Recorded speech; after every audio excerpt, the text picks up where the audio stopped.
అయోధ్య రామాలయ నిర్మాణం, ఆ నిర్మాణానికి సంబంధించినటువంటి ముహూర్తంలో ఉన్నటువంటి ప్రత్యేకత, ఈ అంశాల మీదన అమెరికాలో అట్లాగే బ్రిటన్‌లో ఉంటున్నటువంటి ఎక్స్‌పర్ట్‌లైనటువంటి చాగంటి గారితో పాటుగా లాస్ట్ ట్రిప్ మనం ఒక వీడియో ఫుల్ ప్లెడ్జ్డ్ వీడియో చూసాం. అట్లాగే షార్ట్ వీడియో మన మెయిన్ ఛానల్‌లో కూడా చూసాం. టుడే ఛానల్‌లో డీటెయిల్డ్ వీడియో చూసాం.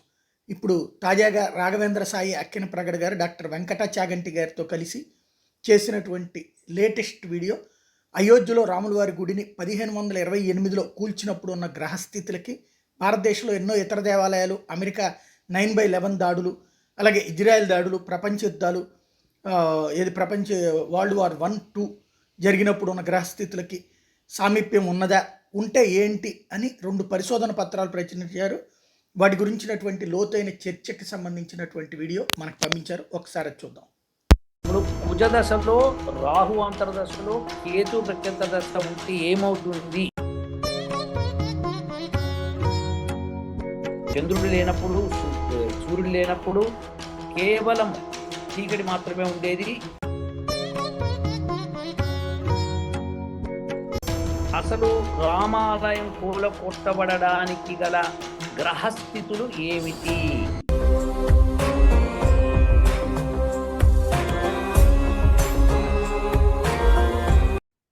ఓం ఏనేదం భూతం భువనం భవిష్యత్ పరిగృహీతమృతేన సర్వం ఏన యజ్ఞస్థాయతే సప్తహోత తన్మే మన శివ సంకల్పమస్తు. నమస్కారం అండి, నా పేరు Raghavendra. University of applied Vedic science ద్వారా కొనసాగుతున్న మా జ్యోతిష్య పరిశోధన కార్యక్రమానికి తిరిగి స్వాగతం. మాతో మా గురువు గారు పూజ్యులు శ్రీమాన్ డాక్టర్ వెంకట చాగంటి గారు మనతో ఉన్నారు. నమస్కారం సార్. ఓం నమస్తేనయ్య రాఘవేంద్ర. నమస్కారం అండి. చెప్పు రాఘవేంద్ర. సార్, మనం రాముల వారి గుడి గురించి లోతుగా పరిశోధన చేస్తున్నాము. ఎప్పుడైతే ముహూర్తం ప్రకటించారో టెంపుల్ వాళ్ళు, దాని గురించి మనం ఆల్రెడీ ఒక వీడియో రిలీజ్ చేసాము జర్నలిస్ట్ సాయి గారి ఛానల్లో. సో దాని కొనసాగింపుగా ఈ వీడియో కూడా చేస్తున్నాం సార్. మరికొన్ని అంశాలు చర్చించడానికి మనం అసెంబ్లీ అయ్యాము ఇక్కడికి. ఎస్, నేను కొద్దిగా దీని గురించి ఉపాధ్యాతం ఇవ్వాలి ఫస్ట్ మొదట, ఓకేనా? సార్. సో ప్రేక్షకులు, అది వీక్షకులందరికీ కూడా స్వాగతం అండి. సర్వేషాం స్వాగతం. సో ఇప్పుడు మీరందరికీ తెలియవలసిన విషయం ఏంటంటే, అత్యద్భుతమైన జ్యోతిష్య శాస్త్ర పరిశోధన జరుగుతున్నది. ప్రపంచంలో ఇప్పటి వరకు ఎవ్వరూ చెయ్యనటువంటి పరిశోధన అక్కిన ప్రగడ సాయి మొదలుపెట్టాడు. నేను అతనికి గైడ్లైన్స్ ఇస్తున్నాను, ఎలా చేయాలి, ఏమిటి, దాన్ని లోతుగా పరిశీలించమని చెప్పి స్టాటిస్టిక్స్ కలెక్ట్ చేయమని చెప్తే అద్భుతమైన స్టాటిస్టిక్స్ కలెక్ట్ చేశాడు. ఇప్పుడు బాబ్రీ మస్జిద్ కూల్చి రామాలయం కట్టారు, బాగుంది. కానీ అంతకుముందు బాబర్ వచ్చి రామాలయాన్ని పడగొట్టాడు. అది 1528లో జరిగింది. అయితే అసలు అప్పుడు ఎందుకు పడింది, అప్పుడు ఆ రామాలయానికి ఉన్న విశిష్టత ఏమిటి, దాని దశలు ఎట్లా ఉంటుంది అన్నది ఎవరూ పరిశోధించరు. ఇప్పుడు ఒక చరిత్ర, ఒక మనిషి పుట్టినప్పుడు అతనికి పరాశర హోర శాస్త్ర ప్రకారము కొన్ని దశలు ఉంటాయి. సో మేము ఆ శాస్త్రం ఏం చెప్పిందో అది చెప్తాం. మేము ఎంతసేపు శాస్త్రబద్ధంగా వెళ్తాం తప్పితే ఇది 100% మా ఆలోచన కాదు, శాస్త్రం ఆలోచన. మా ఆలోచన ఎంతసేపు దాన్ని పరిశోధించి వెలికి తీయటమే, అంతే తప్పితే అది మేమేదో నిర్ణయించటం కాదు. మీరే చూస్తారుగా. ఇప్పుడు ఈ బృహత్ పరాశర హోర శాస్త్రాల్లో చెప్పిన సూత్రాల ఆధారంగా ఒక మనిషి యొక్క ఆయుర్దాయము 120 సంవత్సరాలుగా నిర్ణయించాడు ఆ మహర్షి గారు. అంతేకాకుండా అంతకంటే ఎక్కువ బతకచ్చు మనిషి, ఇంకా ఎక్కువే బతకచ్చు, 400 సంవత్సరాలు బతకచ్చు. కానీ 120 సంవత్సరాల దాకా ఈ దశలు ఉంటాయి. అంటే గురుమహర్దశ, శనిమహర్దశ, రాహుదశ, ఇలా ఈ దశలన్నీ కలిపితే 120 సంవత్సరాలు. అది మానవుడికి. అదే కనుక దేవతలకైతే, అంటే ఇప్పుడు రామాలయం అనేది రాముడు అనేది దేవత కింద, కాబట్టి దేవతలకి 360 మానవ సంవత్సరాలు 1 సంవత్సరం. ఆ లెక్క ప్రకారము రాఘవేంద్ర ఒక దేవతకి ఆయుర్దాయము ఎంత నిర్ణయించబడుతుంది? 43,200 సంవత్సరాలు సార్. 43,200 సంవత్సరాలు. ఎందుకయ్యా రాఘవేంద్ర చెప్పు?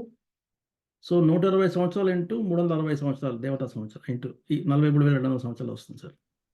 అంటే మానవుడికి 120 సంవత్సరాలు ఉన్నప్పుడు దేవతకి ఎన్ని సంవత్సరాలు ఉంటుంది ఆయుర్దాయము అన్నది బృహత్ పరాశర హోర శాస్త్ర ప్రకారము, సూర్య సిద్ధాంతం ప్రకారము, వేదం ప్రకారము లెక్కలు వేస్తే ఇది తేలిందన్నమాట. దానికి సంబంధించి మంచి రీసెర్చ్ పేపర్ని అక్కిన ప్రగడ సబ్మిట్ చేశాడు. అది పబ్లిష్ కూడా అయింది. సో అది ఆ పబ్లిష్ అయిన పేపర్ని ఒకసారి చూపించు రాఘవేంద్ర. సార్ రెండో పేపర్ కదా అది. రెండో దీనిలో అవును ఈ సార్. పరంపరలో, అవును సార్. రామాలయం పరంపరలో ఇది రెండోది. ఏంటి హెడ్డింగ్ చదువు ఒకసారి. పేపర్ ఇదే సార్. ఓకే.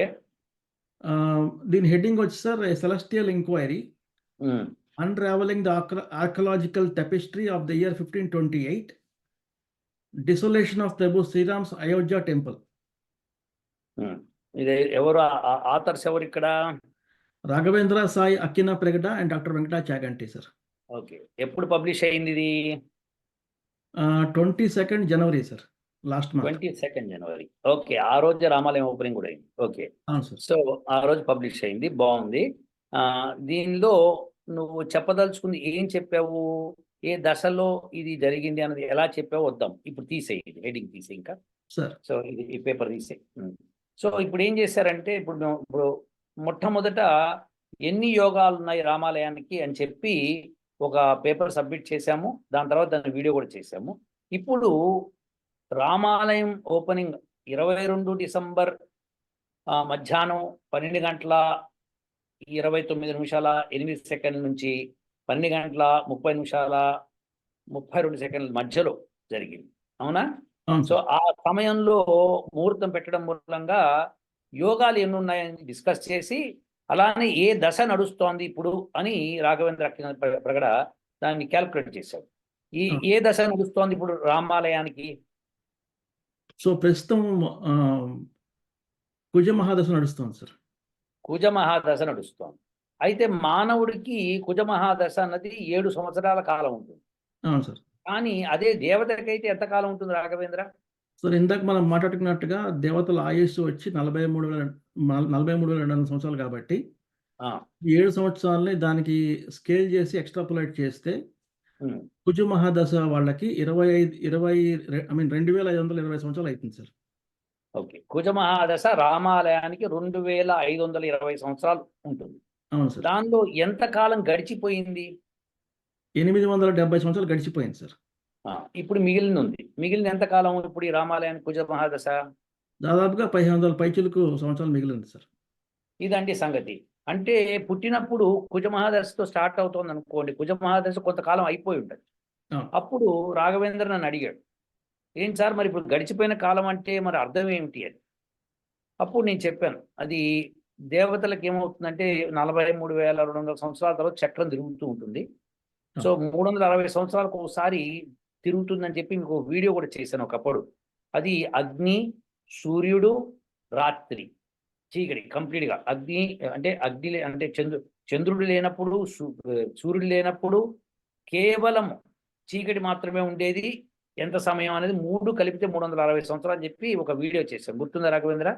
సో అది ఆ లెక్క ప్రకారము దేవతా సంవత్సరాలు మనం లెక్క పెట్టినప్పుడు ఇప్పుడు కుజ మహాదశకి వెనక్కి వెళ్తే, అంటే పుట్టిన దగ్గర నుంచి ఇంకొక 1500 సంవత్సరాలు ఉంది. అంటే రామాలయం ఎస్టాబ్లిష్ అయిన దగ్గర నుంచి 1500 సంవత్సరాలు కుజ మహాదశ నడుస్తుంది. కానీ అంతకు పూర్వం 870 సంవత్సరాలు గడిచిపోయిందా? అంతేనా? 870 సంవత్సరాలు గడిచిపోయింది. సో ఆ గడిచిపోయిన సంగతి ఏం చేయాలి సార్ అండి? అప్పుడు చెప్పాను, అది పూర్వజన్మ ఆయనకి. సో ఆ పూర్వజన్మలో ఏం జరిగింది అన్నది క్యాలిక్యులేట్ చేస్తే బాబర్ వచ్చి 1528లోనే ఎందుకు పడగొట్టాడు, అంతకు ముందెందుకు కాదు, అంతకు తర్వాత ఎందుకు కాదు అని భీషణమైన క్యాలిక్యులేషన్స్ చేశాము. అది ఎన్ని క్యాలిక్యులేషన్స్ అంటే కొన్ని వందలు వేలు లెక్కలేని క్యాలిక్యులేషన్స్ వేసి రాఘవేంద్ర రాత్రి బౌళ్ళు కష్టపడి తవ్వి వెన్న బయటికి తీశాడు. తీసి దానిలోంచి లెక్క కడితే అబ్బురపడే విషయాలు బయటకు వచ్చినాయి. ఆ విషయాలనే ఇప్పుడు ఇంకొక పేపర్, 3వ పేపర్ కింద పబ్లిష్ చేయడం జరిగింది. అవును సో సార్. ఇప్పుడు కుజ మహాదశలోనే ఆ రామాలయం అన్నది కూలగొట్టబడింది 1528లో గడిచిన కుజ మహాదశ. అవును సో సార్. ఎందుకంటే ఆ రామాలయం యొక్క పునర్నిర్మాణం జరిగింది కాబట్టి. ఇది పునర్నిర్మాణం అంటారు కానీ కొత్త నిర్మాణం అనరు కదా. అంతే కదా సార్. కాబట్టి ఒకప్పుడు జరిగింది కాబట్టి ఎప్పుడు కూలగొట్టబడిందంటే 1528లో అని అన్ని చరిత్రకారులందరూ రాసుకొచ్చినవి. అవును అంటే సార్. 1528లోనే ఎందుకు అన్నది విశేషం. రాఘవేంద్ర చెప్పవయ్యా ఇప్పుడు. ఆ పేపర్ పబ్లిష్ అయిందా ఇంతకి? అయింది సార్. అయింది సార్. అది కూడా చూపించు. సార్. సార్ ఇది ఈ పరంపరలో వచ్చిన మూడో పేపర్ సార్. ఉమ్, సో దీని హెడ్డింగ్ వచ్చి demolition of Prabhu Shriram's Ayodhya temple in the year 1528 AD, um, exploring the celestial influences, a study of planetary forces through astrological prediction. Wow. ఇది సో అసలు 1528లో ఎందుకు కూలగొట్టబడింది అండి? ఆస్ట్రాలజికల్ ఫినామినా ఏం జరిగింది అన్న క్యాలిక్యులేషనే ఈ పేపర్ యొక్క ముఖ్యోద్దేశం అన్నమాట. ఇది ఎప్పుడు పబ్లిష్ అయిందయ్యా? ఇది ఇది కూడా లాస్ట్ మంత్ 25వ తారీఖు అయింది sir. Very good, very good. So ఇది received on 30/12 and accepted on 23. Okay, very good. Okay, so 22 అది పబ్లిష్ అయిపోయింది, 23 ఇది పబ్లిష్ అయిపోయింది. Very good. ఇంకొక పేపర్ కూడా పబ్లిష్ అవ్వాలి, అయిందా లేదా? అది ఫైనల్ టచెస్ జరుగుతున్నాయి సార్, పంపించేస్తాను వెరీ సార్. గుడ్. ఓకే, సరే. ఇప్పుడు ప్రస్తుతం అయితే ఈ పేపరు ఇందులో ఇది తీసేయి రాఘవేంద్ర. సరే. సో ఇప్పుడు రాఘవేంద్ర, అసలు రామాలయం కూలగొట్టబడడానికి గల గ్రహస్థితులు ఏమిటి? సార్, రెండు మెయిన్ స్థితులు ఫామ్ అవటం వల్ల అది కూలగొట్టబడింది సార్. ఉమ్, మొట్టమొదటిది మనం కాసేపు క్రితం మాట్లాడుకున్నట్టుగా కుజ మహాదశ నడుస్తుంది ఆయనకి. ఉమ్, దానిలో అంతర్దశ ప్రత్యంతర దశలు కూడా చూస్తే భూతద్దం పెట్టి ఉమ్. ఏమని తేలినాయంటే కుజ మహాదశలో రాహు అంతర్దశలో కేతు ప్రత్యంతర దశ నడుస్తుంది సార్ ఆయనకి. సో కుజ మహర్దశలో, రాహు అంతర్దశలో, కేతు ప్రత్యంతర దశ ఎప్పుడు నడుస్తోంది? ఆ గుడి కూలగొట్టబడినప్పుడు 1528 ADలో. 1528 ఏడీలో అప్పుడు ఆ సిచ్యువేషన్ ఆ గుడి ఆ సిచ్యువేషన్ ఎదుర్కొంటుంది అన్నమాట. ఆ గుడి ఆ సిచ్యువేషన్ ఉంది. Okay, very good. అది- సో అది- ఇప్పుడు బాగుందయ్యా, నువ్వు చెప్పావు. కుజ దశలో, రాహు అంతర్దశలో, కేతు ప్రత్యంతర దశలో అది కూలగొట్టబడింది. అయితే దాని చార్ట్ చూపించు ఒకసారి. ఆ సమయంలో దాని చార్ట్ ఎలా ఉండింది? సార్ ఇది చార్ట్ సార్ ఆ సిచ్యువేషన్ అప్పుడు. ఇందులో ఈ చార్ట్ లో ఇది కూలగొట్టబడుతుంది అనడానికి గల కారణాలు ఏమిటి చెప్పు. 1528 ఈ సంవత్సరంలో గుడి కూలగొట్టబడింది. సో మనం పరిశోధన చేస్తున్నప్పుడు ఏ రోజున అయి ఉంటుంది గుడి ఎగ్జాక్ట్ గా ఎప్పుడు కూలగొట్టబడింది అంటే మనకి మన పరిశోధనలో 1 మే అంటే మే 1వ తారీఖు 1528 సంవత్సరంలో కూలగొట్టబడింది సార్ ఈ గుడి. ఓకే. ఇప్పటిదాకా అందరూ 1528 సంవత్సరంలో కూలగొట్టబడిందని చెప్పారు కానీ ఏ రోజున కూలగొట్టబడింది, ఏ నెలలో కూలగొట్టబడింది అనేది సమాచారం మనకు దొరకలేదు. మనం పరిస్థితులు బట్టి మనం అంచనా వేశాము. ఎలా వేశామంటే ఈ రోజున 1 మే 1528 రోజున పిశాచ యోగం ఏర్పడుతుంది సార్. పిశాచ యోగం ఏర్పడుతుంది. ఎందుకంటే కుజుడు కేతువు రెండు కలిసి ఉన్నారు. మన బృహత్ పరాశర హోరా శాస్త్రంలో మహర్షి పరాశర గారు చెప్పింది ఏంటంటే, సో ఇది శ్లోకం సార్. బృహత్ పరాశర.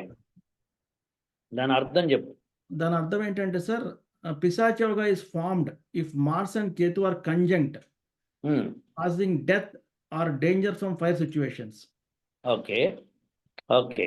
సో అయితే ఆ శ్లోకం అర్థం అది కాదు కదా రాఘవేంద్ర. శ్లోకం అర్థం ఏంటి నేను అడిగింది? పిశాచయోగం అర్థం చెప్పావు నువ్వు, శ్లోకం అర్థం కూడా చెప్పు. శ్లోకంలో if Mars and Ketu be so disperse with each other, అదేనా? ఇదే sir. Very good, very good. రాశాను. Yeah, okay. సో బేసిక్ ఆయన ఏమంటారంటే Mars and Ketu be so disposed there will be death or danger from fire. Okay, okay sir. Alright. So ఈ పిశాచ యోగం ఏర్పడింది. Very good. అయితే ఇప్పుడు రాఘవేంద్ర, పిశాచ యోగం ఏర్పడడం మూలంగా అది కూలగొట్టబడింది, అంతేనా? అంతే సార్. ఇంకా ఇప్పుడు నాకు ఈ ఒక ప్రశ్న నేను అడుగుతాను, దానికి సమాధానం చెప్పాలి. సార్. సో రాఘవేంద్ర ఇప్పుడు ఇది చెప్పు. ఆ, ఇప్పుడు కుజ దశలో రాహు అంతర్దశలో కేతు ప్రత్యంతర దశ ఉంటే ఏమవుతుంది అన్న విషయము బృహత్ పరాశర హోరశాస్త్రంలో ఏమిచ్చాడు? సార్ చూపిస్తాను సార్. అది యా, చూపించు. అంటే ఉమ్, ఏ పేపర్లో అయితే మనము ఈ దశల గురించి మాట్లాడామో, రాహు ఉమ్, ఐ మీన్ కుజ మహాదశలో రాహు అంతర్దశ అని చెప్పాము. ఉమ్, సో ఇక్కడ మీరు గమనిస్తే see figure 6 below to understand the effects of Rahu Antardasha in Mars Mahadasha. Um, Mars అంటే కుజుడు మనకి. ఉమ్, సో మహర్షి గారు ఏం చెప్పారంటే ఉమ్, మార్స్ అంటే కుజ మహాదశలో రాహు అంతర్దశ నడుస్తున్నప్పుడు um, danger from snakes, um, wounds, um, destruction of cattle, um, danger from animals, um, diseases due to imbalance of bile, wind and imprisonment, etc. Um. Okay. will be the results అని చెప్పి రాశారు. Very good అయ్యా, very good. అయితే మరి మరి కుజ దశలో రాహు అంతర్దశ ఇది సరే, మరి కేతు ప్రత్యంతర దశ కూడా చెప్పావా? చెప్పాను సార్, కింద రాశాం సార్ మనం. ఏది చెప్పది? సో ఇక్కడ చూస్తే సార్ రాహు అంతర్దశ ఇన్ మార్స్ మహాదశ, కేతు ప్రత్యంతర విత్ ఇన్ ద రాహు సంతర ఇన్ మార్స్ మహాదశ. దీని రిజల్ట్ ఏంటంటే sir, loss of intelligence, danger from enemies, obstacles, loss of wealth, quarrels and excitement. Fantastic. ఇప్పుడు ఇది తీసే ఇంకా. సో ఇప్పుడు లెక్క ప్రకారము డేంజర్ ఫ్రమ్ ఎనిమీస్ ఉంది, లాస్ ఆఫ్ వెల్త్ ఉంది, యూనో క్వారల్సమ్, ఎవ్రీథింగ్ ఉంది. సో ఆ సమయంలో కరెక్ట్ గా కుజ మహర్దశలో రాహు అంతర్దశలో కేతు ప్రత్యంతర దశ 1528 May 1st వచ్చింది, అంతేనా? అంతే సార్. సో బాబర్ ఎప్పుడు కూలగొట్టాడు అన్నది ప్రిసైజ్ డేట్ తో సహా చెప్పావు. వెరీ గుడ్, చాలా బాగుంది. అది కూడా యూ హ్యావ్ టేకెన్ బృహత్ పరాశర హోరశాస్త్రాన్ని సాక్ష్యంగా తీసుకొని చెప్పావు. అది వండర్ఫుల్ పాయింట్.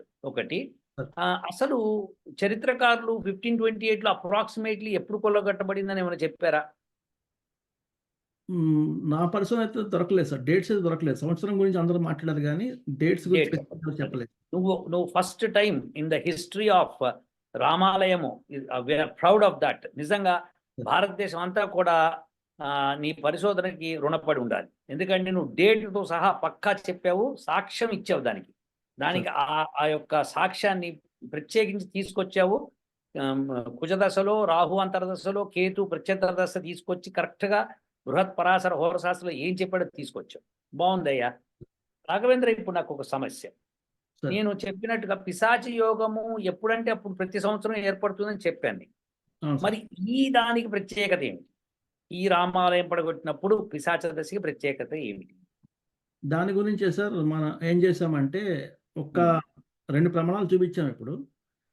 కానీ ఎన్ని ప్రమాణాలు చూపించినా మనకి తృప్తి ఉండదు కాబట్టి మనం అంతకుముందు అసలు ఈ డిస్కషన్ మొదలైనప్పుడే కిందటి వీడియోలోనే మనం ఏం చెప్పామంటే, భారతదేశంలోనే చాలా ప్రముఖ దేవాలయాలు ఎప్పుడెప్పుడు కూలగొట్టబడినాయి, వాటి వెనకాల ఉన్న అంశాలు ఏంటి, ఏ విషయాలు వాటిని ప్రభావితం చేసి కూల్చబడినాయి అని చెప్పి మనం ఇచ్చాము. దానికి సంబంధించి డేటా తీయడం జరిగింది సార్. మళ్ళీ ఇలానే క్యాల్కులేట్ చేసింది మొత్తము. సో అసలు ఆశ్చర్యగొల్పే విషయం ఏమొచ్చిందంటే, దానిలో సోమనాథ్ ఆలయం చూసిన, లేదు కాశీ విశ్వనాథ్ వారి శివాలయం చూసిన, కాశ్మీర్లోని సూర్య మార్తాండ దేవాలయం చూసిన, శ్రీకృష్ణ జన్మభూమి స్థానమైన మధురలో చూసిన, ఈ ప్రముఖ దేవాలయాలు ఎప్పుడు చూసినా కూడా ఇదే గ్రహస్థితులు ఏర్పడుతున్నాయి. అంటే పిశాచ యోగం ఏర్పడుతుంది. అంటే కుజుడు ప్లస్ కేతు కలిసి ఉన్నప్పుడు మాత్రం కలిసి ఉన్నప్పుడే ఆ గుడులు కూలగొట్టబడినాయి. ప్రస్తుతానికి సమకాలీన ప్రాపంచిక విషయాల్లో గురించి మాట్లాడితే, అమెరికాలో జరిగిన 9/11 దాడులు కానీ, ఇజ్రాయెల్ మీద జరిగిన మొన్న లాస్ట్ ఇయర్ జరిగిన 2023 జరిగిన దాడి కానీ, ఈ సందర్భాల్లో వాటితో పాటు మొదటి ప్రపంచ యుద్ధము, హిట్లర్ ఎప్పుడైతే జర్మన్ లీడర్గా అపాయింట్ చేయబడ్డాడో ఆయన ఆ రోజుకి, వరల్డ్ వార్ 2, ఈ కూడా పిశాచయోగం ఏర్పడుతుంది సార్. Wow, wonderful. ఏదో ఒకసారి సాక్ష్యాలు చూపించు. ఊరికే మాటలు కబుర్లు చెప్తే మేము ఒప్పుకోమయ్యా సార్. ఫస్ట్ నువ్వు సోమనాథ్ దేవాలయం చూపించు. ఇది సోమనాథ్ దేవాలయం ఒక చార్ట్ సార్. ఓకే. ఇది 30 మార్చి 1126వ సంవత్సరం సార్ ఇది. ఓకే. ఈ చార్ట్ ఇది. దీనిలో ఇక్కడ చూడండి సార్, మార్స్ కేతు కలిసి ఉన్నారు. వావ్! పిశాచి యోగం. ఓకే. సో, అవును. ఇప్పుడు పిశాచి యోగం ఏర్పడడంతోను పాటు ఇంకేమన్నా గ్రహస్థితులు ఉండాలా? ఈ పిశాచి యోగం స్ట్రాంగ్‌గా ఉంది అని చెప్పడానికి? ఉండాలి సార్. హ్మ్. ఏముండాలంటే శుభగ్రహాలు గనక హ్మ్. పాపస్థానాల్లో గనక ఉంటే, అంటే 6, హ్మ్. 8, 12 పాపస్థానాలకని తీసుకుంటాం మనం అవును. మన జాతక చక్రంలో. అవును. సో, పాపస్థానాల్లో గనక శుభగ్రహాలుంటే హ్మ్. ఉండి దాంతో పాటు పిశాచ యోగం గనక ఏర్పడుతుంది. పిశాచ యోగం అంటే కుజుడు, కేతువు కలిసి ఉండి హ్మ్. ఉపగ్రహాలు గనక 6, 8, 12 గ్రహాల్లో గనక కూర్చొనుంటే, ఈ 2 ఏదో కాంబినేషన్ ఒక గృహంలో అన్నా కూర్చొనుంటే. హ్మ్. కూర్చొనుంటే పిశాచ యోగం ప్రబలంగా ఏర్పడుతుంది సార్. అప్పుడు నష్టం భారీ ఎత్తున జరిగే అవకాశం ఉంది. బా చెప్పావు. బా చెప్పావు. ఇప్పుడు సోమనాథ్ నుంచి స్టార్ట్ చేయి మళ్ళీ. సార్ ఇది ఈ చార్ట్‌తో మనం స్టార్ట్ చేద్దాం సార్. ఓకే. ఈ చార్ట్ మనం ఇది చూస్తుంది ఇది రాముల వారి ఆలయానికి సంబంధించిన చార్ట్ అంతేనా? అవును సార్. 1528 సంవత్సరం చార్ట్ సార్ ఇది. అదే 1528 చార్ట్. ఓకే. ఆ సంవత్సరానికి సంబంధించిన చార్ట్. మే అవును. 1. ఓకే. హ్మ్. May first sir. ఈ సంవత్సరంలో ఉన్న ఐ మీన్ ఆ రోజున ఉన్న గ్రహస్థితి ఓకే. ఓకే.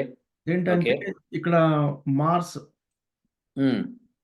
కుజుడు ప్లస్ కేతువు కలిసి ఉన్నారు. హ్మ్. హ్మ్. హ్మ్. ఫార్మింగ్ పిశాచి యోగం సార్. స్వామి పిశాచి యోగం. యెస్. కరెక్ట్. హ్మ్. అవును సార్. లగ్నమేమో తులలో పడింది సార్ లగ్నం. ఓకే. సో, ఇది ఒకటో ఇల్లు గాబట్టి, హ్మ్. దీని అపోజిట్ ఇల్లొచ్చి 7 సార్. ఓకే. దాని ముందు 6, ఓకే. 8, 9, ఆ! 10. యెస్. కాబట్టి 6, 8లో మంచి గ్రహాలుంటే గనక పిశాచ యోగం ఏర్పడిన తర్వాత మంచి గ్రహాలుంటే డెఫినిట్‌గా అది భయంకరం అన్నమాట. హ్మ్. అవును సార్. దురదృష్టం ఏందంటే ఎనిమిదో ఇంట్లోనే ఏర్పడుతుంది సార్ ఇది. 8 ఈ పిశాచ యోగం పడుతోంది. హ్మ్. అవును సార్. అవును సార్. అందులో చంద్రుడు ఉన్నాడు కాబట్టి చంద్రుడు మంచి గ్రహం ఉన్నాడు. వీనస్ ఏమో 6లో ఉచ్చలో ఉన్నాడు. అవును సార్. అది ఇలాంటి సమయంలో పిశాచ యోగం భయంకరంగా పనిచేస్తూ ఉంటుంది. బా చెప్పావు. హ్మ్. అంతే కదా హ్మ్. సార్. So, yeah! ఇది మొదటి చార్ట్ సార్. తర్వాత హ్మ్. రెండో చార్ట్ వచ్చి సోమనాథ్ దేవాలయం సార్. ఓకే. సో, సోమనాథ్ దేవాలయం సంబంధించి సార్ ఎక్కడ ఏర్పడుతుందంటే పిశాచ హ్మ్. యోగము హ్మ్. ఇక్కడ చూస్తే మళ్ళీ తులలో వృషభంలో ఏర్పడుతుంది సార్. మార్స్ అవును. ఇక్కడుంది. కేతు ఇక్కడుంది. వృషభం. యాహ్! ఇందాక గూడా వృషభంలోనే ఏర్పడింది. ఇప్పుడు గూడా వృషభమే. హ్మ్. అవును సార్. చంద్రుడు కూడా ఆ! వృశ్చికి చాలా దగ్గరలో ఉన్నాడు సార్. 5 డిగ్రీస్ ఆ! దగ్గరలో. చెప్పావు. అవును. హ్మ్. తర్వాత లగ్నమేమో కన్యలో ఏర్పడుతోంది సార్. ఓకే. హుహు. కన్యలో ఏర్పడుతుంది కాబట్టి ఇది ఒకటో ఇల్లు. అవును. దీని అపోజిట్ వచ్చి ఏడో ఇల్లు సార్ ఇది. అది. హ్మ్. హ్మ్. ఇది హ్మ్. 6. అది 6లో మంచి గ్రహం ఉంది. ఇది హ్మ్. 8, ఇది 12 అయితుంది సార్. అవును. హ్మ్. అయినప్పుడు ఆరో ఇంట్లో శుభగ్రహం ఉంది. శుభగ్రహం ఉంది. హ్మ్. కాబట్టి ఇది ఇంపెండింగ్ రిజల్ట్స్ ఇస్తుంది సార్. అంటే అవును. భయంకర అవును. రిజల్ట్స్. భయంకర రిజల్ట్స్ ఇచ్చింది. అవును. హ్మ్. అవును సార్. అసలు తర్వాత శుభగ్రహాలు 6, 8, 12 పడకూడదు. పడినియి అంటే మటుకు అది నిజంగా లాస్ అది. భయంకరమైన loss loss. Sir. Loss sir. అందులో పిశాచయోగం పడుతోంది. అంటే ఏమిటి? పిశాచయోగం పట్టి శుభగ్రహాలు పనికి రాకుండా పోవడంతో దానికి ఇంకా స్ట్రెంత్ పెరిగింది పిశాచయోగానికి. హ్మ్. అవును సార్. హ్మ్. యాహ్! ఇంకా సార్ నెక్స్ట్ ఇది సోమనాథ ఆలయం 4 సార్లు కూల్చారు సార్. మోర్ థాన్ 4 టైమ్స్ హ్మ్. కూల్చారు గానీ, మనం 4 టైమ్స్‌కే డేటా దొరికింది. అవును. అవును. అందులో హ్మ్. మొదటి ఇన్సిడెన్స్ వచ్చి 1026 సంవత్సరంలో కూల్చారు sir first time. 30 March. Okay. Hmm. Sir. Hmm. So, second chart అసలు మంచి సోమనాథ కాలిక్యులేషన్స్ చేసావయ్యా రాఘవేంద్ర. చాలా బాగున్నాయి కాలిక్యులేషన్స్. అసలు ఇప్పటిదాకా ఎవ్వరు ఈ కాలిక్యులేషన్స్ చేయలేదు. హ్మ్. అవును sir. Next. Thank you sir. Sir ఇది సోమనాథ ఆలయం రెండోసారి కూల్చింది సార్. 1299 సంవత్సరం. అవును. అవును. సో, హ్మ్. దీనిలో చూస్తే సార్ ఆహ్, ఇక్కడ ఏర్పడుతోంది సార్. కన్యలో ఏర్పడుతోంది. ఓకే. పిశాచి యోగం. ఓకే. ఇక్కడ లగ్నం వచ్చి సార్ ధనురాశిలో ఏర్పడుతోంది సార్ లగ్నం. అవును. సో, 1 హ్మ్. దీని అపోజిట్ వచ్చి 7 సార్. ఏడో ఇల్లు. అది ఏడో ఇల్లు. 6 ఇది 8 సార్. ఆ! హ్మ్. సో, ఇది హ్మ్. 12 ఇల్లు అవుతది సార్. అది 12. కాబట్టి ఆరో ఇంట్లో మళ్ళీ చంద్రుడున్నాడు సార్. ఉచ్చిలో. చంద్రుడున్నాడు. అది శుభగ్రహం అది. అవును సార్. 8లోనేమో సన్ ఉన్నాడు సార్. సన్ ఉన్నాడు కానీ మనకి sun is okay. Sun is okay. కానీ చంద్రుడు మటుకు శుభగ్రహం వచ్చి ఆరో ఇంట్లో ఉంటే అది డెఫినిట్‌గా చెడు చేస్తుంది ఇప్పుడు. ఈ అవును సార్. పిశాచం ఉన్నప్పుడు. అవును యాహ్! సార్. అవును సార్. యాహ్! హ్మ్. సో, ఈ బావుంది. తర్వాత సార్ ఇదే సోమనాథ ఆలయం మళ్ళీ కూల్చింది ఉమ్, 1394 సంవత్సరం. Um, um, um. So yeah. దీన్ని చూస్తే పిశాచయోగం ఏర్పడింది కర్కాటకంలో సార్. కర్కాటకలో ఏర్పడింది. యా. అవును సార్. లగ్నం వచ్చేమో వృషభంలో ఉంది సార్. లగ్నం వచ్చి వృషభంలో ఉంది. కాబట్టి ఎస్. ఒకటి ఇక్కడ నుంచి ఆపోజిట్ 7వ ఇల్లు అవుతుంది. అవును. దాని ముందు ఇల్లు 6, తర్వాత ఉమ్, 8, ఉమ్, 10, ఉమ్. 11, 12. 12లో గురువు గారు కూర్చొని ఉన్నారు సార్. అబ్బో, 8లో శుక్రుడు ఉన్నాడు, 12లో గురుడు ఉన్నాడు, అందులో 6లో శనిగ్రహం ఉచ్చలో ఉంది. అబ్బో, దీంతో అసలు ఈ పిశాచ యోగానికి పట్టిన అంటే భయంకరం దరిద్రం ఈ సోమనాథ్ టెంపుల్కి పట్టింది, అంతే కదా. అంతే సార్. 1394లో అప్పుడు ఏర్పడిన దౌర్భాగ్య స్థితి సార్ అది. అది బా. కానీ ఏం క్యాలిక్యులేషన్స్ అయ్యా, మెటికల్లస్గా వర్క్ చేసావు, బాగుంది, చాలా బాగుంది, అద్భుతం. నెక్స్ట్. 4వసారి కూల్చింది సంవత్సరం వచ్చి 1706 సార్. 4 సార్లు పిశాచ యోగంలోనే కూల్చారంటే ఆశ్చర్యంగా లేదు నీకు ఆశ్చర్యమే సార్. కదా. అసలు అది వాళ్ళకి ఇంత జ్ఞానం ఉండి కూడా పిశాచయోగం పట్టబోతోంది, మనం జాగ్రత్త పడాలి అని చెప్పి వాళ్ళు జాగ్రత్త పడలేదయ్యా, విశేషం అది. సార్ ఒకటి ఉమ్, గుర్తొస్తుంది సార్. మనం చేసిన అంతకుముందు రీసెర్చ్ పేపరు. ఉమ్. రాముల వారి కళ్యాణం రోజున కూడా పిశాచయోగం ఉంది సార్. ఆయన నిజంగా అడవికి వెళ్ళిపోవడం మంచిదైంది, ఎందుకంటే కానీ అది నిజంగా అది ఎలా పెట్టారో తెలియదు కానీ. అంటే ఇప్పుడు ఈ పిశాచి యోగం యొక్క ఇంపార్టెన్స్ మన రీసెర్చ్ ద్వారా ప్రజలకు బాగా తెలుస్తుంది ఇప్పుడు. యా. నెక్స్ట్. ఇప్పుడు ఎక్కడ ఇప్పుడు పిశాచి యోగం స్కార్పియో. ఓకే. అవును సార్. ఇక్కడ వృశ్చికంలో ఏర్పడింది సార్. వృశ్చికంలో ఏర్పడింది సో స్కార్పియో. లగ్నం వచ్చి కర్కాటకంలో పడింది సార్. కర్కాటక లగ్నము. కాబట్టి ఆపోజిట్ క్యాప్రిక్ అంటే మకరంలో 7వ నెంబర్ సార్ ఆపోజిట్ ఇల్లు. ముందు 6, తర్వాత 8, మిథునం వచ్చి 12వ ఇల్లు అవుతుంది సార్. 6లో శుక్రుడు ఉన్నాడు సార్. శుక్రుడు. సో శుభగ్రహం ఉంది కాబట్టి ఆరో ఇంట్లో డెఫినెట్గా ఈ యొక్క పిశాచ యోగానికి బలం చేకూరుస్తోంది. సో అది శుభగ్రహాలు బలహీనం అయితే మరి ఏం చేస్తాం చెప్పు మరిగా. అంతే కదా సార్. నెక్స్ట్. సార్ ఇప్పటిదాకా మనం సోమనాథ్ టెంపుల్ 4 సార్లు గురించి మాట్లాడుకున్నాం sir. Very good, very good. దాంతో పాటు రాముల వారి టెంపుల్ 1528లో కూడా సిచ్యువేషన్ గురించి మాట్లాడాము.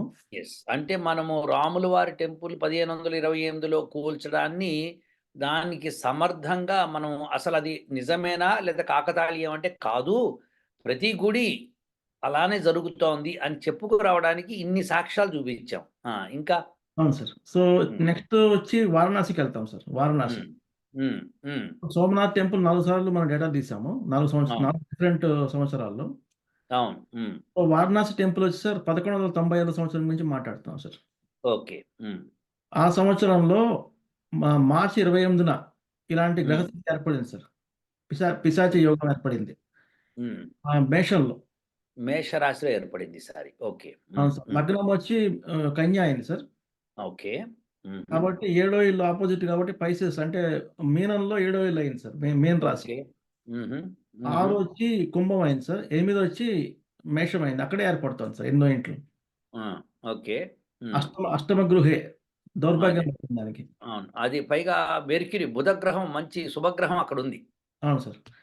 కుజుడేమో సొంత ఇంట్లో ఉన్నాడు కుజుడు. సో ఇక చూడు, ఇక నువ్వు ఆ బలం ఎట్లుంటుందో చూడు ఇక ఆ పిశాచ యోగానికి. అది యా, పిశాచ యోగం బలం చూపించి మళ్ళీ వారణాసి కాశీ టెంపుల్ కూడా ఆ గ్రహస్థితి పట్టింది అనమాట. ఓకే. ఇన్ని సాక్ష్యాలు అసలు ఎట్లా చూపిస్తున్నాయో చూడు. Yeah, good. ఇది వారణాసి మనకు దగ్గర ఫస్ట్ టైం కూల్చిన సంవత్సరం సార్ 1195. అది అర్థమైంది. రెండోసారి కూల్చిన డేటా దొరికింది. అంటే డేటా అంటే ఐ మీన్ ఏ సంవత్సరంలో కూల్చారని చెప్పి. అదేలే. ఇదంతా మనం తీసిన డేటా సార్ బయటికి. అదేలే. అదే 1190లో కూల్చారని తెలుసుకున్నాము. అది అంతవరకు. సో అప్పుడు ఇక్కడ మిథునంలో ఏర్పడుతుంది సార్ పిశాచి యోగం. ఓకే. సో లగ్నం ఏమో మకరంలో పడింది సార్, మకర రాశిలో. ఓకే. సో మకర రాశి కాబట్టి ఇది ఒకటి అనుకుంటే ఇది 7వ ఇల్లు అవుతుంది సార్. కర్కాటకం 7వ ఇల్లు అవుతుంది. ఓకే. మళ్ళీ చూడండి సార్ 6వ ఇంట్లో మళ్ళీ ఏర్పడుతుంది అది. 6వ ఇంట్లో ఏర్పడుతుంది. అందులో మూన్ ఉన్నాడు, చంద్రుడు ఉన్నాడు. అవును సార్. 8లోనేమో మెర్క్యూరీ ఉన్నాడు. అవును సార్. సో శుభగ్రహాలు చంద్రుడు, బుధుడు 2 కూడా 6, 8లో ఉండటము, పిశాచి యోగము 6లో పడటం అన్నది భయంకరమైన కాంబినేషన్ ఇది. భయంకరం సార్. కొన్ని కొన్ని కామనాలిటీస్ చూస్తే సార్ చంద్రుడు ఉంటాము మీరు చెప్పినట్టు. హ్మ్. 6, 8లో మెయిన్‌గా ఉంటున్నాయి సార్ అవన్నీ. అవును. అవును. అవును. అవును. తర్వాత ఇది వారణాసి రెండో ఇన్స్టెన్స్ సార్ వారణాసి. రెండో ఇన్స్టెన్స్. ఓకే. వారణాసి మూడోసారి కూల్చిన సంవత్సరం వచ్చి 1669. 1669 21 డిసెంబర్. ఓకే. ఆ! సార్. ఆ సంవత్సరంలో 21 డిసెంబర్‌న ఈ ఈ గ్రహస్థితులు ఏర్పడుతున్నాయి సార్ తులారాశిలో. తులారాశిలో పిశాచి యోగం ఏర్పడింది. అవును అబ్బా! సార్. లగ్నం వచ్చేమో మిథునంలో ఏర్పడుతోంది సార్. ఓకే. కాబట్టి ఒకటో ఇల్లు. హ్మ్. ఆపోజిట్ ఇల్లొచ్చి ధనుర్రాశి కాబట్టి ఏడో ఇల్లు. ఓకే. ఇది ఆరో ఇల్లు, ఇది ఎనిమిదో ఇల్లు. ఇది 6, 8లో శుభగ్రహాలు కనిపిస్తున్నాయ్యా. అవునండి. ఇది చంద్రుడు నీచబడ్డాడు సార్ ఇక్కడ. చంద్రుడు నీచపడ్డాడు. శుభగ్రహం 6 ఇంట్లో ఉన్నాడంటే ఇంకా భయంకరం అన్నమాట అది. అబ్బా! అంతే సార్. వీనస్ కూడా 8లో ఉన్నాడు సార్. 8లో. అదే శుక్రుడు 8వ ఇంట్లో ఉన్నాడు. కాబట్టి ఈ కాంబినేషను ఇది ఇంకా ఎక్కువ బాగా నష్టపోయి ఉంటారయ్యా. అప్పుడు బావుంది. ఒకటి బావుంది. చాలా పని చేశారు. ఇది తెలిసిన విషయమే సార్. మనకి తెలిసిన విషయం ఏంటంటే హ్మ్. వాళ్ళు ఈ సంవత్సరంలో కూర్చోడానికొచ్చినప్పుడు హ్మ్. అక్కడ హ్మ్. మెయిన్ పూజారి గారు శివలింగాన్ని తీసుకొని బావిలోకి దూకేశారు సార్. వాళ్ళకి దొరకకుండా. మతి భ్రమించింది ఆయనకప్పుడు. అదే అంతే సార్. నాకర్థం. ఎందుకంటే చంద్రుడు నీచపడిపోయాడు కదా సార్ పాపం. చంద్రుడు నిలిచబడ్డాడు గదా! అదే భయమేసేసి అల్లాడిపోయి పాపం ఆ శివుడిని ఎవరు తీసుకెళ్తాడయ్యా? శివుడు పరమాత్ముడు ఆయన్నెవడు తీసుకెళ్తాడయ్యా? కాకపోతే అంటే మతి అప్పుడు అది భ్రమిస్తేనే ఇలా మాట్లాడినప్పుడు చేస్తారు. పూజలు చేసేదంతా ఉంటుంది కదా సార్ అటాచ్‌మెంట్ వాళ్ళకి పాపం. అటాచ్‌మెంట్ అదే అంటున్నా. అది మతి భ్రమించింది అంటున్నా నేను. అదే సార్. అవును sir. Yeah! So next. Sir ఇప్పటిదాకా మనము రాముల వారి టెంపుల్ 1528 ఒకటి, హ్మ్. సోమనాథ దేవాలయం 4 సార్లు, 4 హ్మ్. ఇన్స్టెన్సెస్, హ్మ్. వారణాసి టెంపుల్ 3 మాట్లాడాం. అంటే 8 చాట్లు అయినాయి సార్ ఇప్పటికి. ఓకే. తర్వాత చాట్ వచ్చి సార్ సూర్య మార్తాండ టెంపుల్. సూర్య మార్తాండ టెంపుల్. ఇది ఒక పెద్ద మహారాజు గారు కట్టించారు సార్. మహారాజు ఆ! గారి పేరొచ్చి లలితాదిత్య మహారాజు గారు. ఓకే. కాశ్మీర్‌లో ఉంది సార్ ఇది. ఓకే. హుహు. చాలా భవ్యమైనది, దివ్యమైన మందిరం సార్ ఇది. కూల్చేశారు. ఓకే. ఓకే. 1500 సంవత్సరంలో కూల్చారు సార్. 1500లో. హుహు. సో, హుహు. మనం లెక్కలు కట్టినప్పుడు మనకి దొరికిందేంటంటే 17 డిసెంబర్‌న కూల్చారని తెలిసింది సార్ మనకి. మన ఓకే. లెక్కలు తీస్తే. ఓకే. ఇది వృశ్చికంలో ఏర్పడుతోంది సార్. మళ్ళీ వృశ్చికంలో. పిశాచ యోగం. అవును ఇంకేమన్నా సార్. గమ్మత్తు వృశ్చికంలో ఇప్పటికి రెండోసారా? మూడోసారా ఇది? మూడోసారి ఆ! సార్. మూడోసారి అట్లనే మనము తులా కాదు. వృషభంలో కూడా 2, 3 సార్లు ఏర్పడింది. అవును సార్. ఆ! ఓకే. సరే. నెక్స్ట్. ఇది ఇక్కడ ఆహ్, వృశ్చికంలో ఏర్పడింది సార్ పిశాచ యోగము. పిశాచ యోగం. లగ్నం వచ్చి మిథునంలో ఏర్పడుతుంది సార్. ఓకే. కాబట్టి ఇది ఒకటో ఇల్లు. హ్మ్. ఆపోజిట్ వచ్చి ధనుర్రాశి ఏడో ఇల్లు. ఆ! ఇది ఆరో ఇంట్లో ఏర్పడుతుంది సార్ పిశాచ ఆరో యోగం. ఇంట్లో. అసలు దానికి ఇంకా పుష్టి ఎంత బలం వస్తుందంటే అంత బలం వస్తుంది దానికి. అవును సార్. ఇది 12 ఇల్లు. ఓకే. అది. బావుంది. సో, బావుంది. అందుకనే అంత పెద్ద చాలా ఎంత స్ట్రాంగ్ టెంపుల్ అంత స్ట్రాంగ్ టెంపుల్ సార్ అది. దాని మీద కూల్చేశారు. హ్మ్. అది. హ్మ్. అంటే వాళ్ళు చేస్తున్న పనులేందంటే సార్ హ్మ్. సంవత్సరాన పర్లేదు అక్కడే కూర్చొని, అక్కడే తిని, పడుకొని, అక్కడే కూల్చి బయటికొస్తున్నారు సార్. ఎన్ని అది. సంవత్సరాలు అంటే పిశాచులు ఎట్లా పనిచేస్తాయో క్లియర్‌గా చెప్తున్నాడు. ఓకే. అంతే సార్. నిజంగా పిశాచి యోగం అన్న దీని పేరు సార్థకం చేసుకుంది. అబ్బా! సార్. హ్మ్. యాహ్! So, next. ఇది తొమ్మిదో చాట్ సార్. హ్మ్. హ్మ్. 10వ చాట్ వచ్చి మనం ఇప్పుడు శ్రీకృష్ణ జన్మభూమి గురించి మాట్లాడబోతున్నాం సార్ మధురాది. ఓకే. ఇది 1017 సంవత్సరంలో జరిగింది సార్. ఫస్ట్ కూల్చివేత. అవును. హ్మ్. హ్మ్. ఆ హ్మ్. సంవత్సరం అంటే మనం తీసుకున్న సంవత్సరాలు మాత్రమే ఇంకేం తీసుకోలేదు మనం. హ్మ్. తీసుకొని తీసుకొని మనం కాలిక్యులేషన్స్ చేస్తే అప్పుడు బయటపడింది విషయం. ఈ డేట్లు మనకి మన వల్ల వచ్చినాయి సార్ బయట కరెక్ట్‌గా. అది. అదే అందుకే అంటున్నా ఈ కాలిక్యులేషన్ మెటిక్యులస్‌గా ఇంకెవరు ఇంత మటుకు చేయలేదు. సార్. అవును సార్. హ్మ్. మళ్ళీ వండర్‌ఫుల్. చూడండి సార్. వండర్‌ఫుల్. మళ్ళీ వృశ్చికంలోనే వచ్చింది సార్ పిశాచ మళ్ళీ యోగం. వచ్చింది. ఇది నాలుగోసారి. సో, ఇక్కడొస్తే సార్ ఇది వృశ్చికంలో పిశాచ యోగం ఏర్పడింది. ఆ! లగ్నం వచ్చి మీనంలో ఏర్పడింది సార్. లగ్నం. మీనమే. ఓకే. కాబట్టి ఇది ఒకటో ఇల్లు. హ్మ్. ఆపోజిట్ వచ్చి కన్య సార్. ఏడో ఇల్లు. ఓకే. ఓకే. ఆరో ఇంట్లో చంద్రుడున్నాడు. ఆ! చూసావా? అవును మళ్ళీ సార్. శుభగ్రహం వచ్చి 6లో ఉంది. హ్మ్. అవును సార్. ఇది 8లో ఖాళీ, 12 ఖాళీ, 6లో ఉంది కాబట్టి కొట్టేసింది సార్. అబ్బా! కొట్టిపారేసింది నిజంగానే. సార్. వెరీ తర్వాత గుడ్. ఇంకా? సార్ శ్రీకృష్ణ జన్మభూమి రెండోసారి కూల్చింది సార్. ఎప్పుడు ఇది 1670. 1670 సార్. అవును సార్. ఓకే. హుహు. ఇప్పుడున్నప్పుడు ఏర్పడుతున్న గ్రహస్థితి ఇది తులారాశి సార్. తులారాశి. తులారాశిలో ఇదివరకు ఒకసారి ఏర్పడింది. ఇప్పుడు రెండోసారి. ఓకే. పిశాచయోగం ఏర్పడుతోంది సార్. ఓకే. తర్వాత కర్కాటకంలో లగ్నం అయింది సార్. కర్కాటక లగ్నంలో. హుహు. కాబట్టి హుహు. ఒకటో ఇల్లు ఆపోజిట్ వచ్చి మకర రాశి వచ్చి ఏడో ఇల్లు అవుతుంది సార్. 7 అవుతుంది. హ్మ్. ఆరో ఇల్లు ధనుర్రాశి అయితుంది. 8 వచ్చి అవును. కుంభం అయితుంది. అబ్బో! అబ్బో! ఇది రెండిట్లోనూ 12 మంచి ఇది అబ్బో! 12 ఇది ఇంకా చాలా లాస్ అయ్యి ఉంటారే ఇప్పుడు. చాలా లాస్ ఎందుకంటే అయింది. 6లో మనకి బుధుడున్నాడు శుభగ్రహం. 8లో శుక్రుడున్నాడు అదొక శుభగ్రహం. 12లో జూపిటర్ ఉన్నాడు అదొక శుభగ్రహం. ఈ 3 శుభగ్రహాలు ఈ దరిద్ర ప్లేస్‌లో ఉన్నాయి కాబట్టి అవును సార్. అవి అవి వీక్ అయిపోయినాయి. సో దేర్‌ఫోర్ ఈ పిశాచి యోగానికి బలం చేకూరింది. అవును సార్. సార్ ఇది సో సో ఇక్కడితో మనకి 11 హ్మ్. చార్ట్‌లు అయినాయి సార్. 11 చార్ట్స్. Very good. హుహు. తర్వాత చార్ట్ వచ్చి హంపి దేవాలయం సార్. ఓరి నాయనో! హంపి గూడా గదా! 1565 ఓకే. ఒక దేవాలయం కాదు సార్. చాలా చాలా పదుల సంఖ్యలో దేవాలయాలు ఒకేసారి కూల్చిపారేశారు మొత్తం. 3, 4 నెలలు పట్టిందంట వాళ్ళకి. వాహ్! వాహ్! సో హ్మ్. 1565 సార్. హ్మ్. ఇప్పుడు ఇది అసలు చాలా పెక్యులర్ చార్ట్ సార్ ఇది. ఎందుకంటే హ్మ్. హ్మ్. వృషభంలో ఇది పిశాచయోగం ఏర్పడుతుంది సార్. మళ్ళీ మూన్ ఉంది చూడండి సార్. మూన్. అది చంద్రుడున్నాడు. హ్మ్. హ్మ్. సో లగ్నం వచ్చేమో కుంభంలో పడింది సార్. ఓకే. హుహు. ఏడో ఇంట్లో అన్ని హుహు. రకాల గ్రహాలు కూర్చొని కొట్టుకుంటున్నాయి సార్. ఆ! 6, 8, 12లో ఏమీ లేవు. ఏమీ లేవు. ఆ! దీని స్పెషాలిటీ ఏంటంటే చంద్రుడు పిశాచ యోగంతో కలిసి ఉన్నాడు కాబట్టి అది ఇంకా ఆ కాంబినేషన్ సరిపోతుంది. భయంకరం అన్నమాట. ఇక్కడ ఎంప్టీ ఉన్నా కూడా పెద్ద ఫరక్ పడదు ఆ! సార్. ఆ! ఫరక్ పడతది. ఎందుకంటే చంద్రుడు అంత ఉచ్చ స్థితిలోకెళ్ళి పిశాచ యోగంతో కలిసాడు అంటే మెంటల్ ఇన్‌స్టెబిలిటీ అన్నమాట ఇక. అవును సార్. యెస్. ఇంకో మెయిన్ పాయింట్ సార్. హ్మ్. రాహువు నీచబడ్డాడు. కేతువు కూడా నీచబడ్డాడు సార్. ఆ! ఆ! ఇగ జూసుకో. ఇగ ఆలోచించిక. హ్మ్. సార్. గమ్మత్తేంటంటే నీచపడడం మూలంగా అవి కొద్దిగా వీక్ అయ్యి ఉండొచ్చు కానీ, చంద్రుడు కూడా అక్కడే కాంబినేషన్ ఉండటంతో అంతే. అది, అది పిశాచ యోగానికి బలం చేకూర్చిందని చెప్పాల్సొస్తుంది. అంతే సార్. మొక్కజొన్న కూడా ఇంటర్‌వెన్ అయిపోయినాయి సార్ అవి. అది.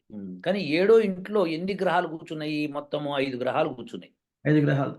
ఆ! సో సో ఆ! శని, సూర్యుడికి పడి చావదు సార్. ఇద్దరు కొట్టుకుంటారు. తండ్రి అది. కొడుకులు. అవును. కరెక్ట్. సో బుధుడికి, గురువుకి పడి చావదు సార్. వాళ్ళిద్దరు అంతే. హ్మ్. ఇది సిట్యుయేషన్. అది.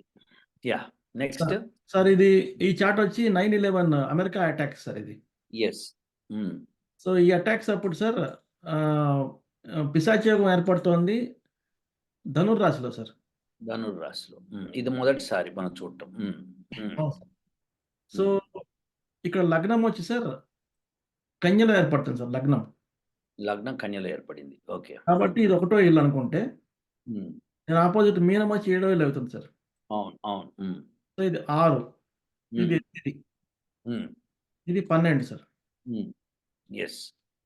కానీ ఇక్కడ గమనించావా? మనం మాట్లాడుకున్నప్పుడు అసెండెంట్ గనక విర్గోలో ఉండి, అవును సార్. చంద్రుడు గనక జెమినీలో ఉంటే, అది ఒక విషాద యోగం అన్నమాట దీనికి. ఈ కాంబినేషన్ పిశాచ యోగానికి. పిశాచయోగంలో విషాద యోగం సార్. అవును సార్. అంతే.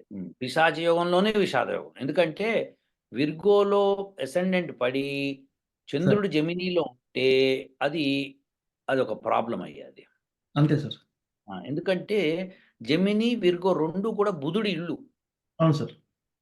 చంద్రుడు ఆ బుధుడి ఇంట్లోకొచ్చి కూర్చున్నాడు. అవును సార్. అటువైపు. అవునా కదా! సో, అవును సార్.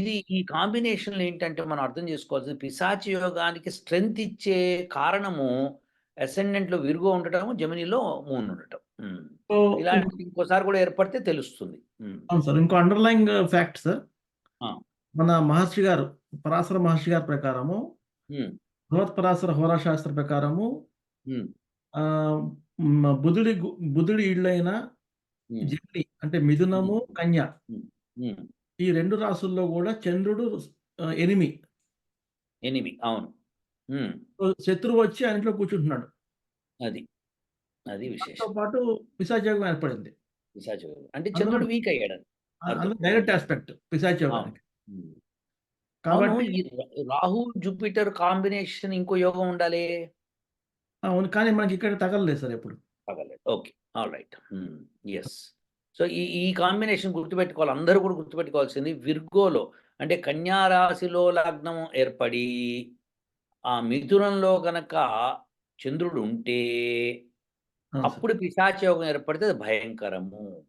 అవును సార్. మూన్ వచ్చి జెమినీలో ఉండాలి. అసెండెంట్ వచ్చి అంటే లగ్నం వచ్చి కన్యలో ఉండాలి సార్. కన్యలో ఉంటారు. ఆ! సార్. యాహ్!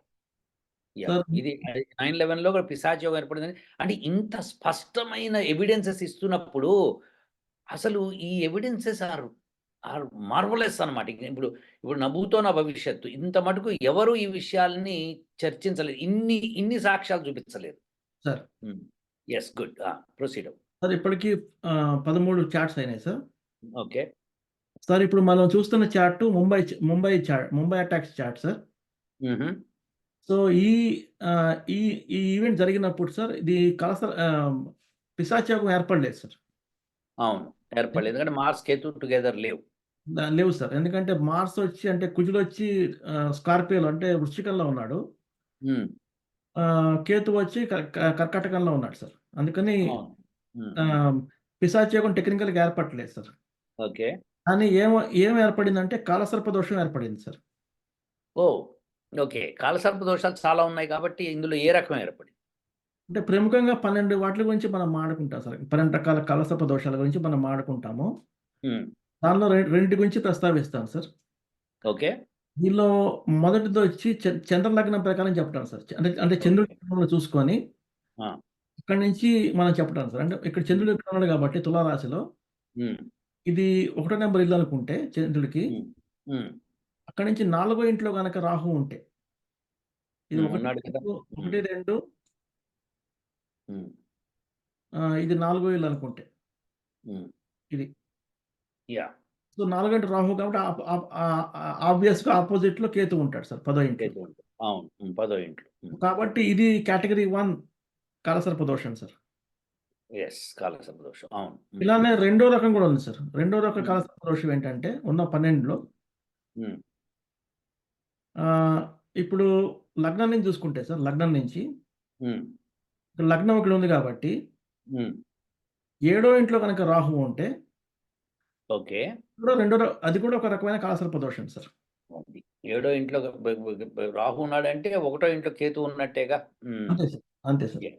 ఇది కూడా కాలసర్ప దోషం. So okay. ఈ రెండిటి రకాలుగా కాలసర్ప దోషం ఏర్పడుతుంది సార్. Very good. సో ఈ కాలసర్ప దోషము దాని మూలంగా నష్టాలున్నా కానీ పిశాచి యోగం అంత నష్టం ఉందా లేదా?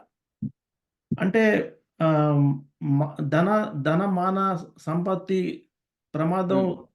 వరల్డ్ వార్ ఈ లెవెల్‌లో ఉండకపోయినా 9/11 లెవెల్‌లో హ్మ్. హ్మ్. ఆహ్, తీవ్ర మనోవ్యధ, హ్మ్. నష్టం, మానసికంగా కుంగిపోవటం ఇవన్నీ కూడా కాలసర్ప దోషం ఇచ్చే కారకత్వాలు సార్. అది. అది నిజంగానే ముంబై అటాక్‌లో బాగా మానసిక క్షోభకి గురయ్యారు సార్. గురయ్యారు. అవును. సార్. బావుందయ్యా. బావుంది. అందుకే అంటే నువ్వు జస్టిఫై చేసావు.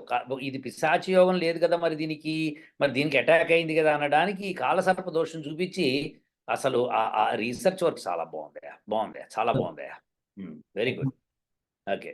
Sir next. Next Israel attacks చూస్తాం sir latest. Oh! Latest one. Okay. 2023. So 7th October 2023. ఈ రోజు సిట్యుయేషన్ ఏంటంటే సార్ తులా రాశిలో ఏర్పడింది సార్ పిశాచ యోగం. వావ్! హ్మ్. హ్మ్. హ్మ్. సో లగ్నం వచ్చి సార్ ఇక్కడ మనకి కన్యలో ఏర్పడింది సార్ లగ్నం. ఓకే. ఇక్కడ ఒకటే ఓకే. కాబట్టి ఒకటో ఇల్లు కాబట్టి డైరెక్ట్ ఓకే. మీనకి వచ్చి ఏడో ఇల్లు అయితుంది సార్. 7 ఇల్లు అవుతుంది. ఆరో ఇంట్లో శని ఉన్నాడు. హ్మ్. ఎనిమిదో ఇంట్లో గురువు గారు హాయిగా కూర్చొని ఉన్నారు పాపం. ఎనిమిదో అబ్బా! ఇంట్లో. శుభగ్రహం ఉందక్కడ. ఆ! 10వ ఇంట్లో మూన్ ఉన్నాడు సార్. 10 ఇంట్లో అంటే మనం ఇందాక అనుకున్నాం యూఎస్ అటాక్స్‌లో గూడా అవును సార్. ఆహ్, అది అసెండెంట్ అంటే లగ్నం గనక కన్యా రాశిలో ఉండి, చంద్రుడు గనక జెమినీలో ఉంటే అవును సార్. అప్పుడు పిశాచ యోగం ఏర్పడితే భయంకరంగా ఉంటుంది అని. దెబ్బ బాగా తగులుతుంది సార్. అవును సార్. బాగా తగిలింది దెబ్బ. ఎంత స్పష్టంగా ఉందయ్యా! ఇంతకంటే బృహత్ పరాశర హోర శాస్త్రాల్లో నిజాలు ఇంకేముంటాయి చెప్పు నీకింకా? అంతే కదా సార్. అసలు చాలా బాగా తీసావు. So wonderful. అసలు ఈ కాలిక్యులేషన్ ఎవడు చేసినట్టుగా నాకు అనిపించట్లేదు. సార్. హ్మ్. సార్ అంటే ఇక్కడ ఇన్ని చార్ట్స్ ఎవడన్నా ఒకటి ఇదొకటి, అదొకటి ఎప్పుడైనా చేస్తుండొచ్చేమో కానీ రాముల వారి గుడి కూలడానికి 1828లో పిశాచి యోగం గురించి చెప్పుకుంటూ, అలాంటివి ఏర్పడడానికి కారణం మిగతా ఉన్నాయా అని వెలికి తీస్తే ఇవన్నీ వెలికొచ్చినాయి. Very good. Very good. బాగుంది. ఒకటి ఇంకా ఇంపార్టెంట్ పాయింట్, బుధుడు ఉచ్చులో ఉన్నాడు సార్ ఇక్కడ. ఉచ్చులో ఉన్నాడు. కానీ పిశాచయోగం ఏర్పడిన పిశాచయోగం ఎంత స్ట్రాంగ్ ఉందో చూపిస్తోంది ఇప్పుడు ఇది. అవును సార్. అవును సార్. యాహ్! యాహ్! 12వ ఇంకా ఇంట్లోనేమో శుక్రుడు ఉన్నాడు సార్. ఇక చూడు ఇక 12లో శుక్రుడు ఉన్నప్పుడు 12 తర్వాత 8 మరి రెండిట్లోనూ శుభగ్రహాలుండి చంద్రుడేమో యూనో జెమినీలో ఉంటే మనం ఇందాక అనుకున్నట్టు యూఎస్ అటాక్స్‌లో కూడా అదే జరిగింది.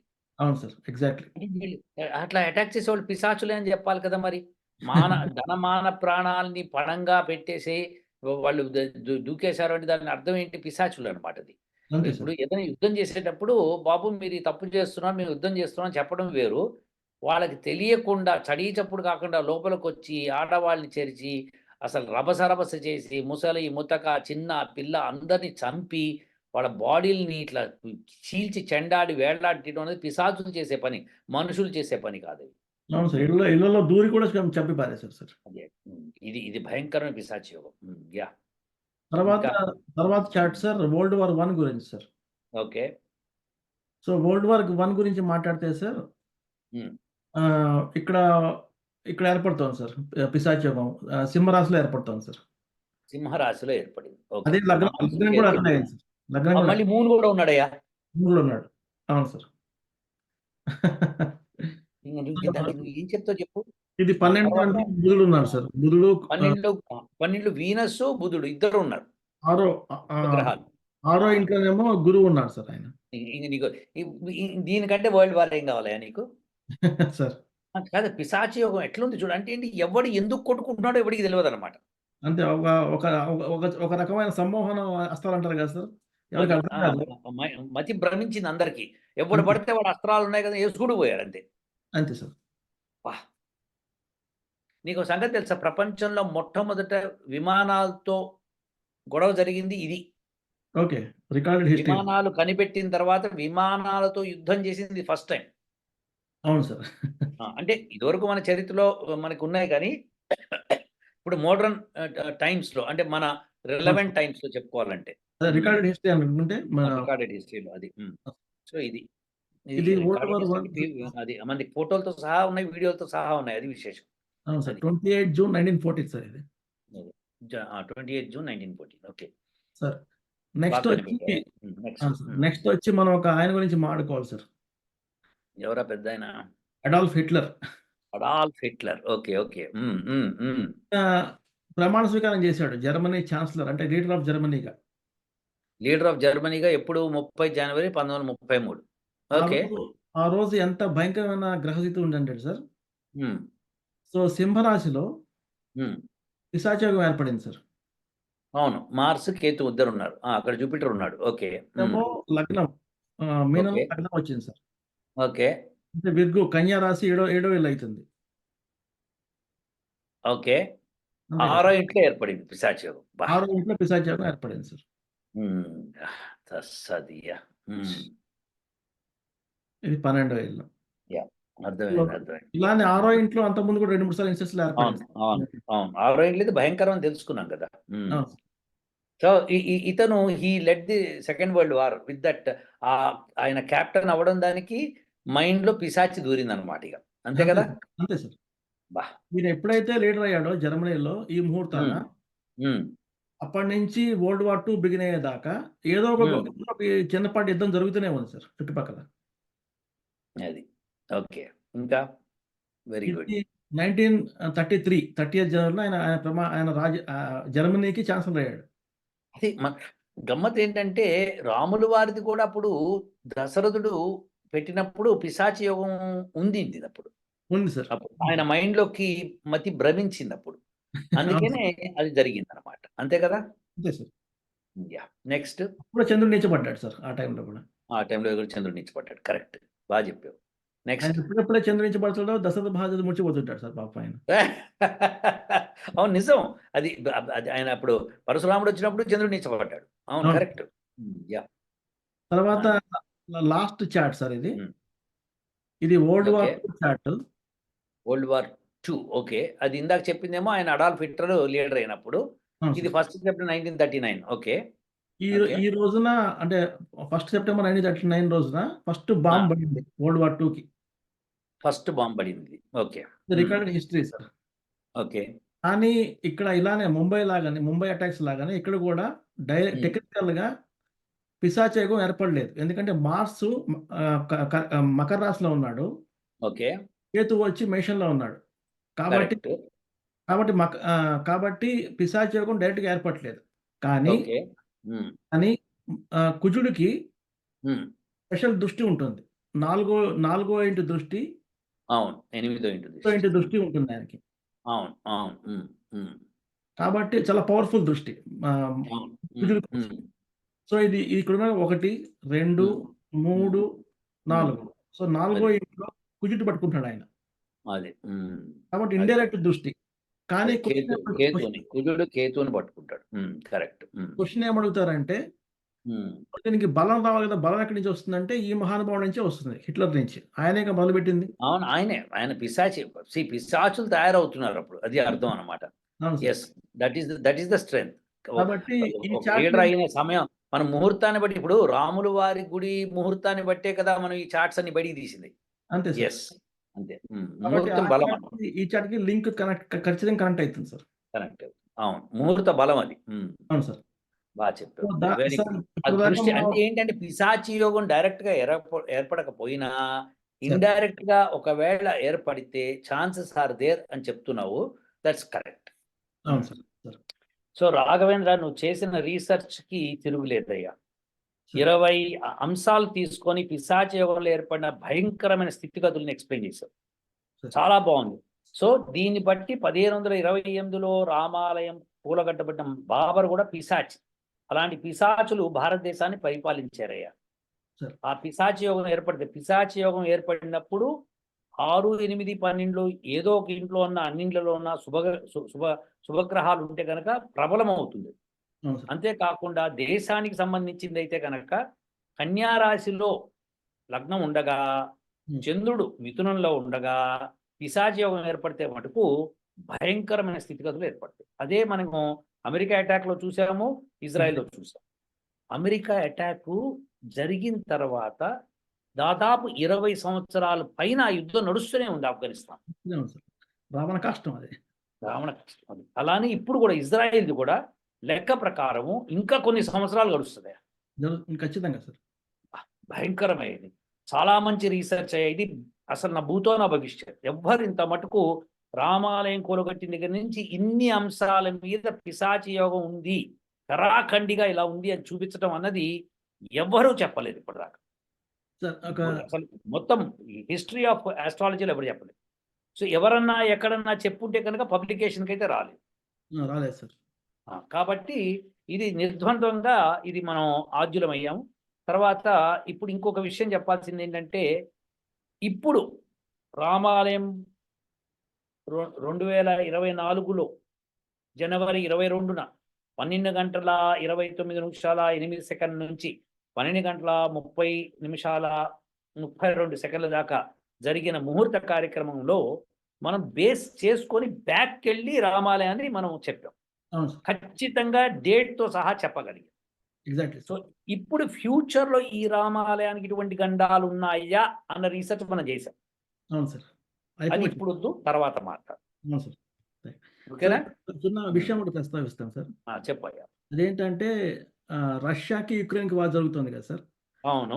దానికి పిశాచయోగం ఉందా అంటే లేదు. దాన్ని తీసుకుంటాం. ఎందుకంటే అది 2 దేశాలు ముందే ప్రకటించుకొని కొట్టుకుంటున్నాయి. దొంగ దెబ్బ తీసింది కాదు. పిశాచయోగం అంటే పిశాచాల దాడి.